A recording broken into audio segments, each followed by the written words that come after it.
Welcome to History's Influence. Today we are going to do our first review of a historical figure. We will weigh the pros and cons of said figure, then give them a rating out of 10. Our first figure will be the first emperor of Rome, Augustus Caesar. Gaius Octavius was born on the 23rd of September 63 BC.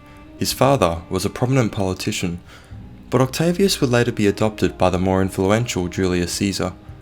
He would be known as Octavian before his ascension as emperor. When Julius Caesar was assassinated, Octavian was sure to avenge the death of his adopted father. He would continue to pursue control of the Republic despite his enemies, or even his allies. The famous triumvirate of Julius Caesar, Pompey, and Crassus would be mirrored by Octavian's new second triumvirate with Lepidus and Mark Antony. The new triumvirate intended to save the Republic from strife and division, but like the previous triumvirate, Octavian had ended up removing both of his partners from power. Only Octavian remained, who in 27 BC would declare himself as Augustus. Augustus would never call himself a king due to the Roman Republic's negative views towards such titles. This distaste finds its origins from the early days of Rome, in which 7 kings had ruled Rome, whose tyranny would be replaced by a republic. Keeping this history in mind, Augustus instead bestowed himself the title of the first citizen to continue the facade that the Republic had actually endured. This humble title was granted despite Augustus being given a slew of new powers in the Republic, to the point where it was no longer really a republic. Once he had passed away, the name August was given to the month of the year in honour of his name. This was because he was deified by the Roman religion. This was also alongside Julius Caesar, who provided the name for July.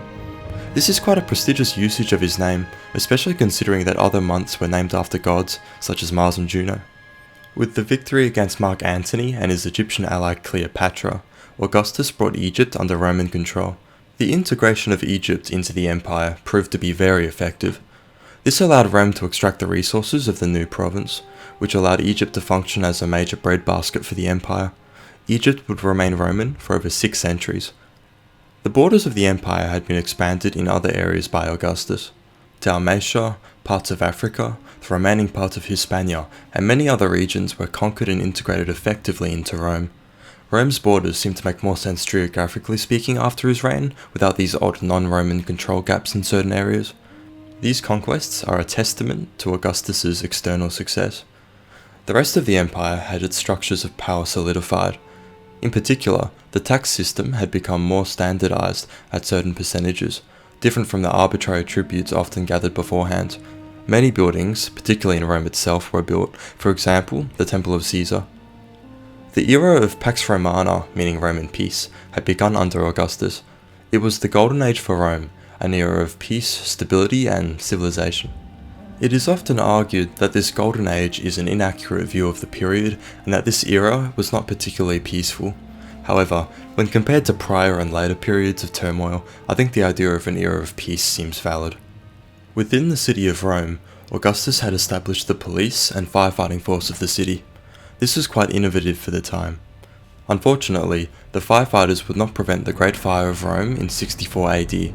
This fire had destroyed 2/3 of Rome, under the watch of the controversial Emperor Nero. Augustus had also founded the Praetorian Guard, a loyal group of soldiers that swore loyalty to the emperor. They played a positive role during his reign, but would later prove to be a huge problem for the stability of the empire.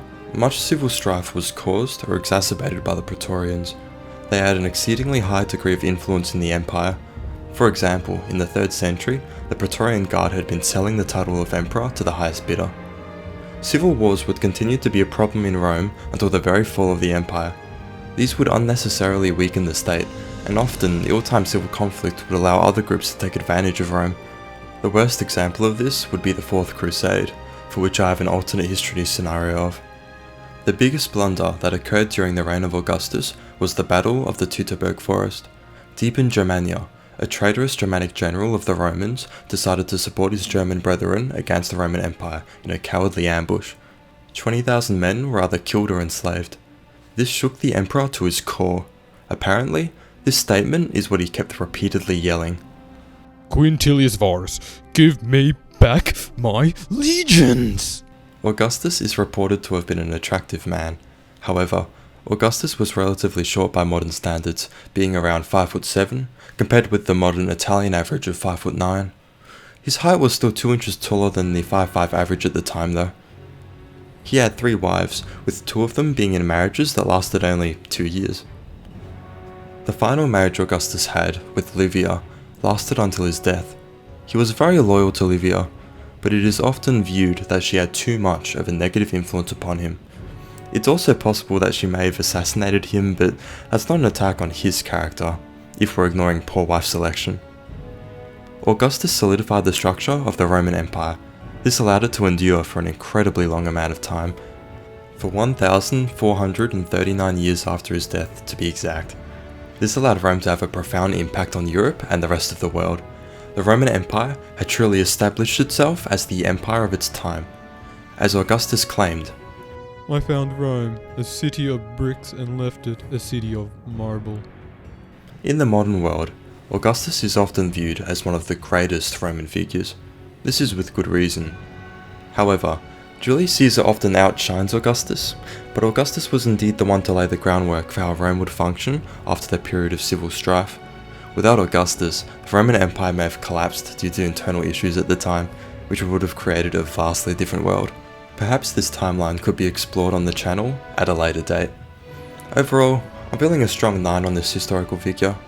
He was one of the greatest rulers in all of human history, and he's my favourite Roman emperor. I would argue without the Praetorian Guard and with no disaster campaign in Germania, we'd be looking at a 10 out of 10.